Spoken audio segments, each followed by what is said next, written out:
À Toulouse, le CHU Purpan fait face depuis plusieurs semaines à différents mouvements de contestation dans ses services. Après la traumatologie, la psychiatrie adulte ou les transporteurs sanguins, ce sont les brancardiers qui se mobiliseront jeudi. Mais dès ce matin, 2 députés sont venus à la rencontre de ces personnels. Stéphanie Bousquet avec Laurence Beaufet.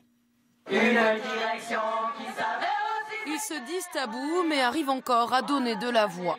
Une partie du personnel soignant de l'hôpital Purpan s'est rassemblée encore une fois ce midi. Agents des transports de flux en grève depuis 150 jours, services de traumatologie et de psychiatrie mobilisés depuis plus d'1 mois. Stress, burn-out, tension, le malaise s'accroît. Les mouvements se multiplient, pas un jour sans grève depuis le mois d'octobre. Qu'est-ce qui se passe? Les restrictions budgétaires et donc les suppressions de postes qu'entraînent forcément une dégradation importante des conditions de travail des agents, de la qualité de soins. Donc les gens craquent, c'est à ça qu'on assiste. Manque de personnel, RTT imposé, congé d'été décalé en septembre. Depuis des mois, certains agents dénoncent des conditions de travail de plus en plus difficiles. Quand il y a des vacances, il faut qu'on s'auto-remplace. Ça veut dire qu'on revient sur les jours où on était en repos. On nous rappelle chez nous alors qu'on n'a pas le droit. On nous harcèle, on nous culpabilise. Et en plus, c'est pas bien pour les soignants en termes de respect humain et de conditions de travail, mais c'est surtout très mauvais pour les patients. Aujourd'hui, 2 députés sont venus au chevet de ce personnel gréviste.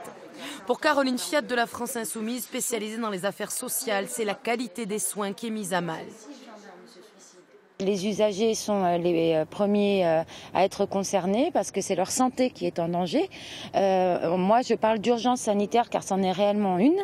Il n'est pas possible qu'en France, en 2018, on ne puisse même plus garantir une sécurité sanitaire aux patients quand ils rentrent dans un établissement de santé. Alain Brunel, député du Parti communiste, lui, s'est lancé dans un tour de France des hôpitaux pour faire un état des lieux. Il dénonce la logique de rentabilité. On réduit le déficit sur la masse salariale. Voilà. Et donc on supprime des lits, et en supprimant des lits, en supprimant des services, on supprime du personnel. Mais la santé, c'est pas une marchandise. La santé, c'est avant tout des êtres humains. La direction reconnaît des difficultés sur certains services, mais n'a pas souhaité s'exprimer face caméra. Jeudi, ce sont les brancardiers qui ont prévu de se mettre en grève.